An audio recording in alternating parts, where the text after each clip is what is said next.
movement in the world.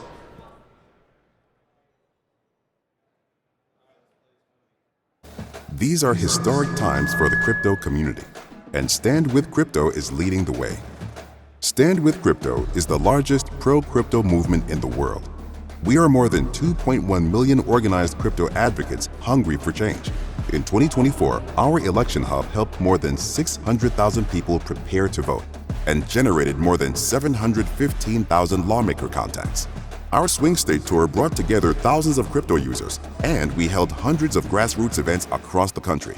And on Election Day, we demonstrated the undeniable strength of our movement, propelling 270 pro-crypto candidates to office, helping to elect the most pro-crypto Congress ever.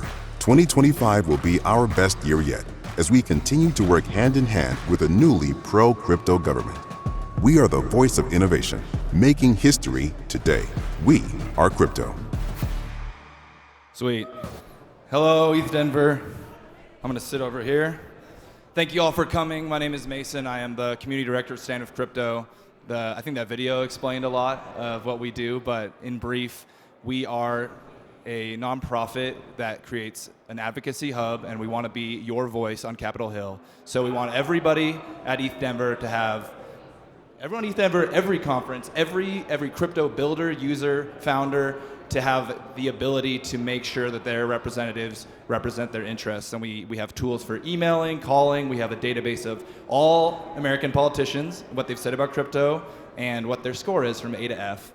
And one of the things that we do is work with great founders and advocates in different states. So I've brought our Colorado crew up here. I'll let them introduce themselves in a second, but just some context on what they've done with Stand With Crypto. They got involved with Stand With Crypto a bit over a year ago, and there was a point in time in which we needed to go talk to some Colorado lawmakers, and they took the trek to DC and had some really productive meetings. So I'm excited to have them on stage again. And I guess you guys want to introduce yourselves? Yeah, thank you, Mason. My name's Hannah Oreskovich. I am on the founding board of stewards for ETHDenver, so welcome. We're happy to have you here. This year I'm also serving as their advisor for all marketing, communications, and PR. And then I also am an emerging tech advisor working with various teams within Web3 and the AI space. I'm Dylan Grabowski. I wear a ton of hats in the blockchain space, but mostly I cover the Neo ecosystem, an OG chain over at Neo News Today, and I'm also the host of the Smart Economy podcast. I'm Tyler Adams with a team called COZ. We're one of the validators in the Neo ecosystem. We also build a bunch of other tools like a self-custodial wallet, as well as some infrastructure like smart contract compilers and things like that. Hello all, and thanks Mason. Taylor Kendall. I have been a longtime steward with ETHDenver and also president of a nonprofit called Learning Economy Foundation, and do a lot of just local community work in Denver. Already see a lot of familiar faces, so yeah, good to see some friendly folks in the crowd. Awesome. Just a quick poll. Do you want me to pause this video? I meant to have it not loop, but do you want it the exciting loop, or do you want me to put it on pause? Okay, I'm going to move it to the end so we get everybody in the audience to sign up with Stand With Crypto. All right. Thank you for introducing yourselves, guys. The first question I have is pretty simple. It's how did you guys get involved with Stand With Crypto? Why did you think it was important to get involved with advocacy? And tell us a little bit about your experience on Capitol and what you learned, what surprised you, and what your takeaways were. Sure, I'll start. I chose to get involved with Stand With Crypto on behalf of ETHDenver and SporkDAO because we have such an incredible local and state presence within government relationships. If you came to opening ceremonies, I'm sure you saw our governor, Jared Polis, give, kind of a welcome to everyone. So it's been wonderful to have that support. And I thought it was really important that we take that conversation to the national stage and meet with policymakers who are affecting change nationwide. We have a really friendly government here in Colorado when it comes to Web3 tech. And so it was so fun to have those conversations with policymakers in DC. I'll keep it brief. I have a lot of reasons, but we're a validator node in the Neo ecosystem, and there were 2 times during the Biden administration where wording that might have passed in a bill would have made what we do illegal because we couldn't collect KYC information on people who transacted on a block we would have validated. So it was kind of my duty, our duty, to go to DC and let legislators know that anti-crypto legislation is going to run businesses out of the US, out of Colorado.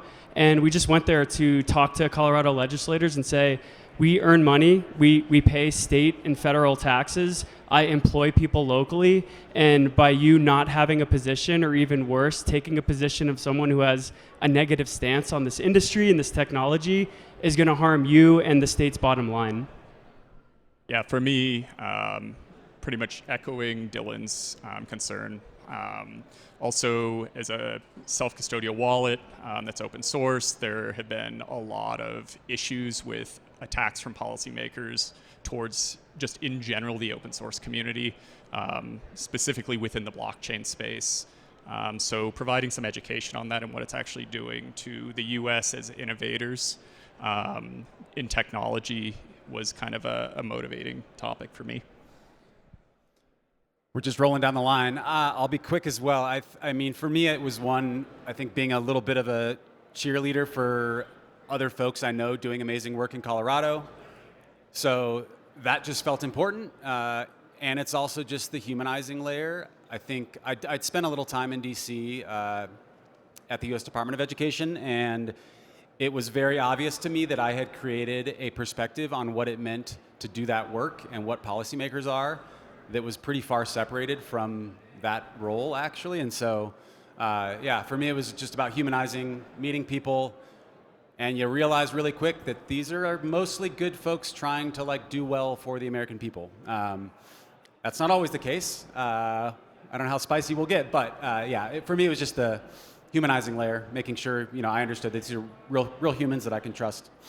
Yeah, and I want to touch on that a little bit more, because just to inform y'all as far as the way this strategy works in this specific instance is that a lot of lawmakers at the time, and even now, there's a certain lack of education that makes them think that crypto is full of bad actors, crypto is used for nefarious activities, and the goal with highlighting folks like the panelists here is to show them, well, here's the face of someone that works in crypto. Here is someone specifically in your district that might vote for you, probably might vote for you, might not vote for you, and they might have a company that you might want to stay in your district. So these guys were really, really helpful with that. And one thing, I can go to the next question, but I was curious if any of you guys have any anecdotes from your meetings or like any like fun things that you think about in retrospect that you were like, it's like a fun story you would share with your friends after you did your trip.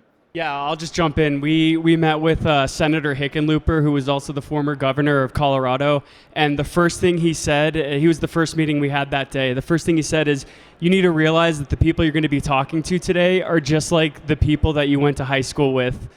This is basically just a bunch of grown-up high schoolers who play games and get into cliques, and you need to keep that in mind when you're talking to everybody.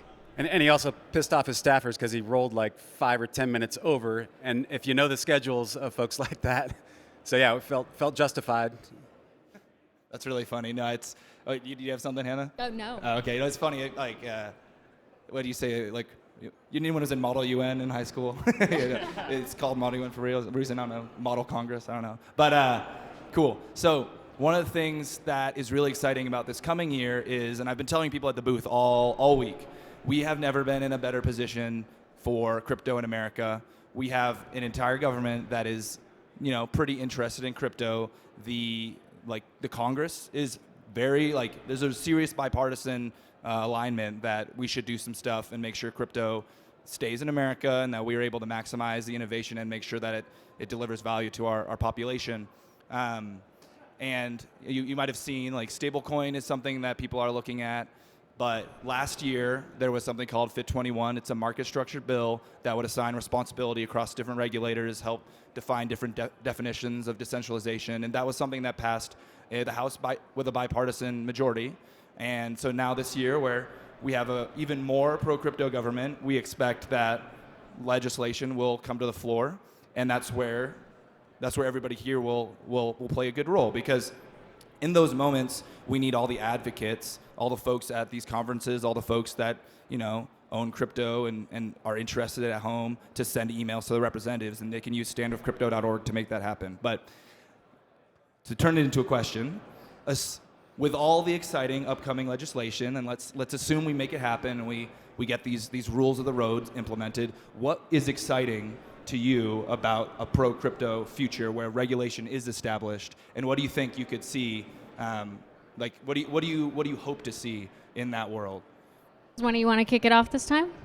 I'll go. Go ahead. I think just breathing space and being able to sleep soundly at night, at least for a little while, not being concerned that my company is going to get debanked or that my friends are going to end up in prison. That's kind of what I want, at least. I don't have very high expectations, but that's kind of where I set my bar for being excited. I think that's a pretty reasonable expectation. Let's keep good builders building and not in prison. In the U.S. In the U.S. Well, let's get every good builder to build in the U.S. Let's make us the crypto capital of the world, right? Yeah, I'll just add that I think, obviously we need regulation in place to prevent a lot of bad actors. Crypto's been known to have those, and people have had bad experiences. And so I'm excited for there to be regulation that prevents those bad actors, but doesn't stifle innovation. We have a real innovation hub here in Colorado, and more broadly in the U.S. as well. And Web 2 has certainly built its rails here in our country, and so I'm excited to see the potential of the innovation in Web 3 have roots here in the U.S. I'll be quick. I think just a level of transparency, and that comes with some sort of guidelines to know when it does make sense or not to work in this industry and innovate in a way that's ultimately beneficial to people. I struggle because without that, it also opens up opportunities for those in power, be it the president or anyone else, to sort of take advantage of the lack of clarity or the lack of transparency. And I know this gets complicated and it gets political. I don't think we want to go there necessarily. But without anything, without some sort of stance as a country, how to work with this stuff, it opens doors for everybody, good and bad. So it's complicated, obviously, but just, guardrails are important. We got to make sure that folks feel safe doing good work. And we all know that amazing people, we're around them all day and all week, are doing really amazing things for the benefit of citizens here. So guardrails matter. I think I'm mostly looking forward to seeing a rejuvenation in project tokens and projects being able to fund themselves and build themselves here in the US. We could argue that the whole meme coin mania last year was spurred by the SEC pushing off real builders and real projects from launching here. And that really fueled the fire for tokens that have just speculative value and no teams really behind them. So I'm kind of excited to have maybe a renaissance in equity being built here again, maybe even ICOs, I don't know.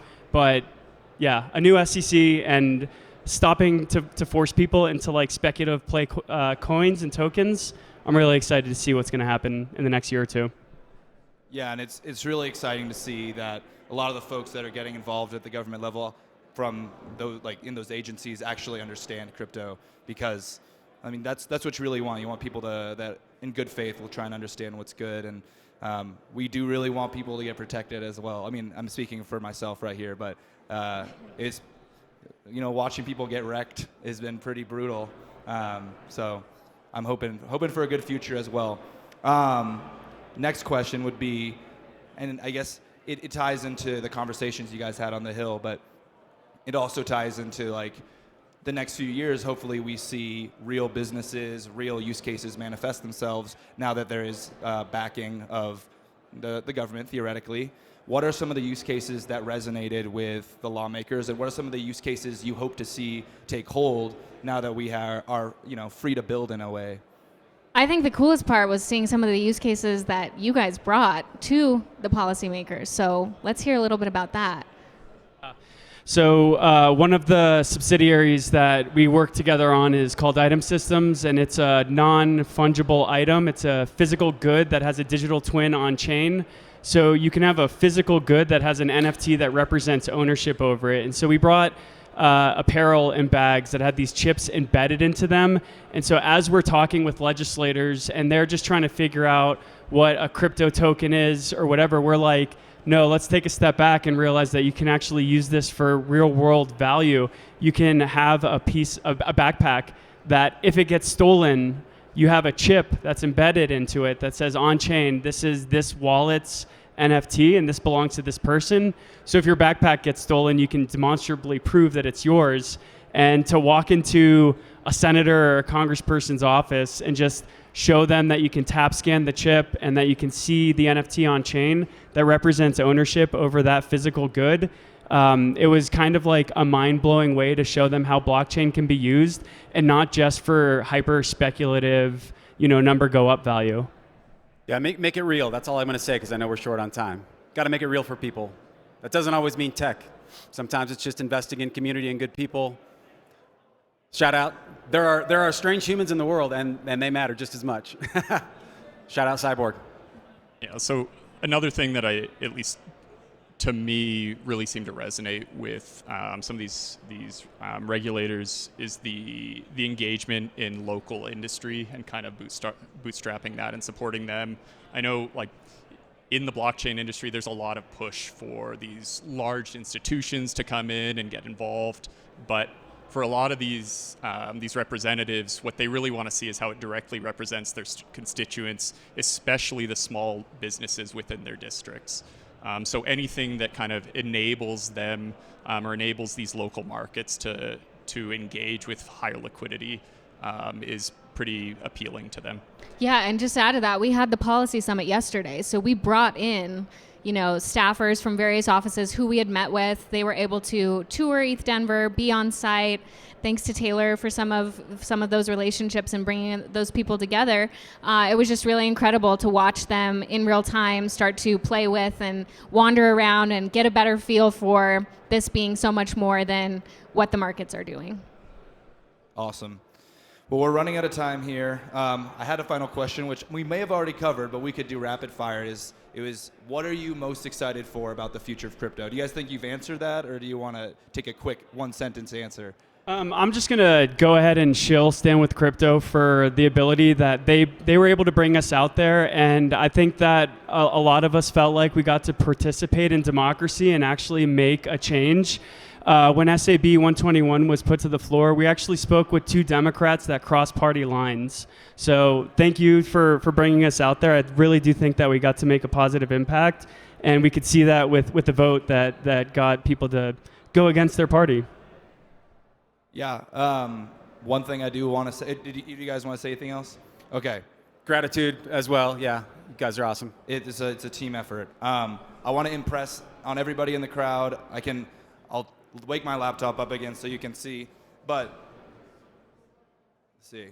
Go to standwithcrypto.org right now, everybody in the audience, and sign up because this is a make or break year in a lot of ways. This is the year when we make crypto in America a reality. So when you sign up on this link, you're raising your hand to take small action, right? When something comes to the floor, we'll send out a text or an email and say, hey, click this button. We'll generate an email for you to send your congresspeople, your senators, and that type of very quick, very low effort work is very impactful because these congresspeople care about what they see. Thank you. Thank you.